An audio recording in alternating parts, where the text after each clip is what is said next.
गोजोन मोनाबिलिनि रादाबाव बयखौबो बरायहरनाय थाबाय। दिनैनि 2020 मायथाइनि 8 सेप्तेम्बर फैदों होमबा गुबैयै दं मोनथिजानानै।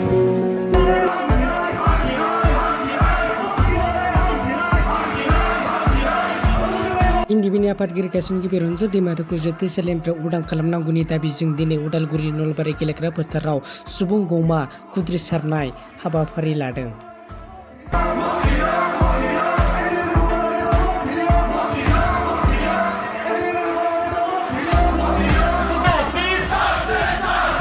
बिटिआर सुक्तिनि सागोनगिरि रनजन दैमारि एनडिएफबिनि फाउन्डार चेयारमेन बिथांखौ जोबथेसालिनिफ्राय उदां खालामनांगौ होननानै सुबुं गौमा होस्रि खावनाय हाबाफारिखौ जोङो लानाय जादों।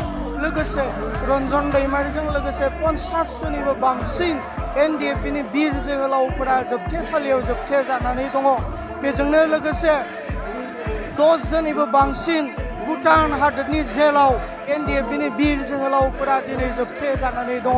बिथांमोनखौ जेन बिटिआर सुक्तिखौ सन्मान होनानै आसाम सरकार आरो बिटिसि सरकार आरो भारत सरकारा जेन जेलनिफ्राय उदां खालामो, बेखौनो खोनासंहोनो थाखाय सरकारखौ खोनासंहोनो थाखाय दिनै जोङो सुबुं गौमा होस्रि खावनाय हाबाफारिखौ लानाय जादों।